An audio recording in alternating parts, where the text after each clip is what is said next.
ओम नमस्ते जी। आइए आज की चर्चा को प्रारंभ करते हैं। यजुर्वेद के 40वें अध्याय का तीसरा मंत्र।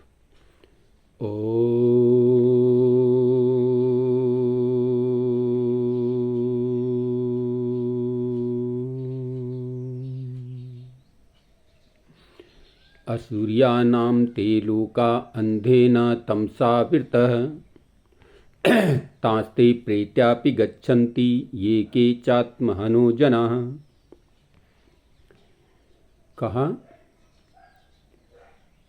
वे मनुष्य केवल अपने प्राणों के करने वाले पापी असुर कहने योग्य हैं, जो अंधकार रूप अज्ञान से सब ओर से ढके हुए हैं, और जो कोई प्रसिद्ध मनुष्य आत्महत्यारे हैं, वे मरकर और जीते हुए भी उन दुष्ट देह रूपी लोकों को ही प्राप्त होते हैं।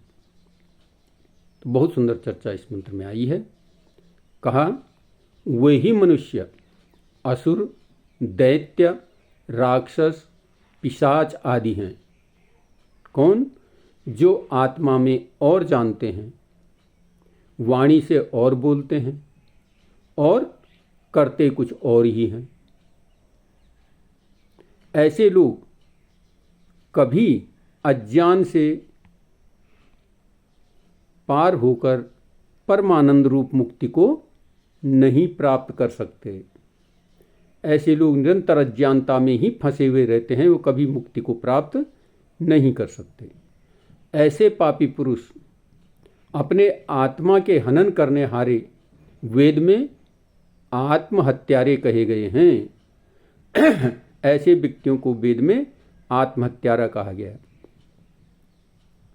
दूसरे वे भी आत्महत्यारे हैं जो पिता को न्यायी, सबके पालक पोषण करने हारे, समस्त संसार के कर्ता धर्ता सर्वशक्तिमान जगदीश्वर को नहीं मानते। अर्थात वे भी आत्महत्यारे हैं। कौन? जो परमपिता परमात्मा को नहीं मानते, नहीं जानते। कहते हैं वे भी आत्मा के हनन करने वाले हैं, क्योंकि जो जिसने इस संपूर्ण सृष्टि का संरचना की है, उस सर्वशक्तिमान परमपिता परमात्मा जगदीश्वर को जो नहीं जानते, वे भी जो है आत्मा के हनन करने वाले हैं। जो उसको नहीं मानते, न उसकी भक्ति करते हैं, न ही उसकी वैदिक आज्ञाओं का पालन करते हैं, उनके अनुसार अपना जीवन चलाने का प्रयत्न करते हैं, वे भी आत्मा के हनन करने वाले हैं।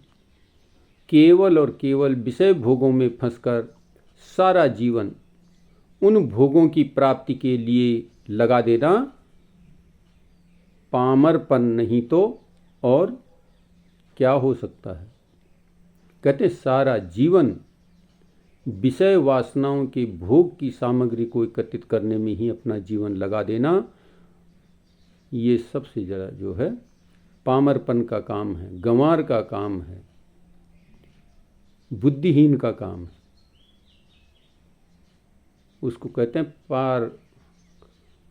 पामरपन नहीं कहेंगे तो और क्या कहेंगे, उसके अंदर राक्षस है। ईश्वर को न मानना ही सब पापों का हेतु है। सब पापों से बड़ा पाप है जो ईश्वर को नहीं मानता। ऐसे महापापी नास्तिक पुरुषों को सदा दुर्गति होती है।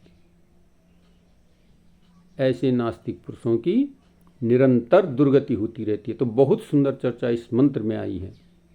यह अध्यात्म के लिए, मनुष्य को अपनी जीवन की उन्नति के लिए बहुत सुंदर बात इसमें बताई गई। ऐसी दुर्गति देने हारी नास्तिकता रूपी राक्षसी से सबको बचना और बचाना चाहिए। तो ये मंत्र में प्रेरित कर रहा है कि हम राक्षस न बने, हम मनुष्य बने, देव बने। न कि राक्षस बने। और राक्षस कौन लोग बताए गए हैं? कहते हैं जो मनुष्य आत्मा में कुछ और सोचते हैं, वाणी से कुछ और बोलते हैं और कर्म में कुछ और ही करते हैं, ये मनुष्य जो है राक्षस हैं, पिशाच हैं। ऐसे मनुष्यों से बचना चाहिए और इनको सुमार्ग पर लगाने का प्रयत्न करना चाहिए। ये आत्मा के हनन करने वाले हैं। तो विचार कीजिए इस मंत्र पर कि हम क्या हैं, हमें क्या होना चाहिए। हम आत्महत्यारे हैं या परमात्मा की भक्ति करने वाले हैं, आत्मा का विकास करने वाले हैं, मोक्ष मार्ग पर लगाने वाले हैं इस आत्मा को। ये आत्मा मोक्ष मार्ग की प्रतीक्षा में है। तो इस आत्मा को मोक्ष के मार्ग पर लगाने के लिए हम सुकर्म करते हुए आगे बढ़ें, परमात्मा की भक्ति करते हुए आगे बढ़ें।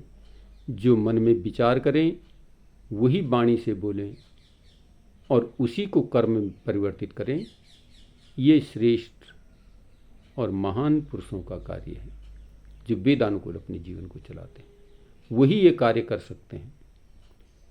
नहीं तो ये तो सब असुर और राक्षस हैं जो मन में कुछ और विचार करते हैं, वाणी से कुछ और बोल लेते हैं और कर्म कुछ और ही करते हैं। ऐसे व्यक्ति जो है राक्षस के तुल्य हैं। तो इस राक्षसी पने से बचें। ये मंत्र में प्रेरित कर रहा है कि हम इस राक्षसी पने से बचें और अपने आप को सुकर्म में लगाएं। तो आइए इस मंत्र से विचार करें और इसकी संपूर्ण विस्तार से व्याख्या जो है डिस्क्रिप्शन में मैं दे दिया करता हूँ। आप वहाँ से भी जो है देख सकते हैं, पढ़ सकते हैं, सुन सकते हैं। तो आइए आज की चर्चा को यहाँ पर विरमित करते हैं। ओम शांति।